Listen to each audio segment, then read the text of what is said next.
मार्च और अप्रैल 2025 के अंदर चीन के 7 रेयर अर्थ तत्व और लिथियम बैटरी की कच्ची सामग्री के निर्यात पर सख्त नियम लागू किए।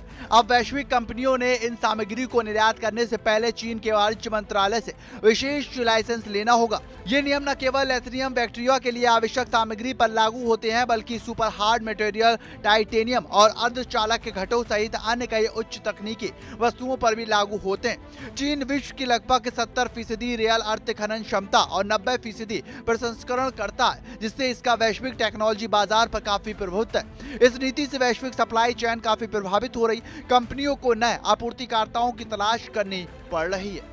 चीन का यह कदम खासतौर पर भारत और अमेरिका के लिए एक बड़ी चुनौती बनकर सामने आया। भारत के इलेक्ट्रिक वाहन उद्योग तेजी के साथ बढ़ रहे हैं और लिथियम आयरन फॉस्फेट की बैटरियों को लेकर मांग में वृद्धि हो रही। चीन की नई नीति के तहत अब भारत को भी इन तकनीकों और सामग्रियों के निर्यात पर चीन की सरकारी मंजूरी लेनी जरूरी है। इससे भारत के स्वदेशी बैटरिया उत्पादन योजना प्रभावित होने की आशंका है और वहीं पर अमेरिका, जो चीन के रेयर अर्थ सामग्री पर बहुत ज्यादा निर्भर है, उसकी हाईटेक और डिफेंस इंडस्ट्री भी इससे प्रतिबंध की चपेट में आ सकती है।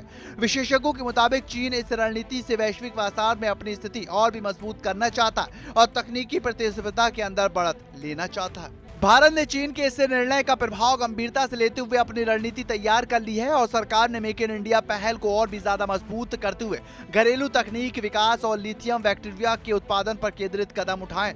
इसके अलावा भारत अन्य देशों से रेयर अर्थ मटेरियल की आपूर्ति के विकल्प पर भी काम कर रहा है, ताकि चीन पर निर्भरता कम की जा सके। भारत के इलेक्ट्रिक वाहन उद्योग को समर्थन देने के लिए नई साझेदारी, विनिर्माण सुविधा और निवेश आमंत्रित किए जा रहे हैं। विशेषज्ञ मानते हैं कि ये संकट भारत के लिए अवसर भी बन सकता है और यदि सही दिशा में काम किया जाए। वैश्विक स्तर के ऊपर चीन के निर्यात नियंत्रण को लेकर टेक्नोलॉजी कंपनियों और ऑटोमोबाइल निर्माता की सप्लाई चेन के अंदर व्यवधान का सामना करना पड़ा।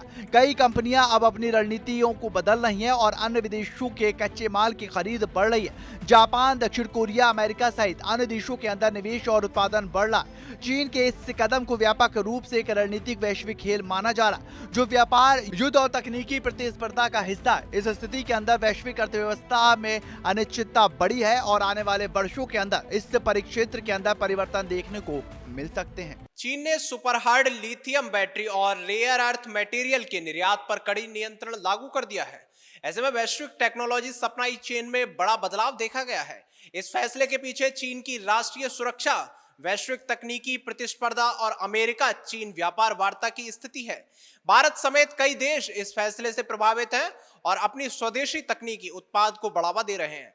वैश्विक स्तर पर कंपनियां नई आपूर्ति श्रृंखलाओं की तलाश में हैं और यह कदम तकनीकी आर्थिक प्रतिस्पर्धा की नई दिशा दिखाता है, जिसका असर आने वाले समय में स्पष्ट हो जाएगा कि चीन की इस वैश्विक रणनीति बाजार ने क्या नया तनाव पैदा कर दिया है।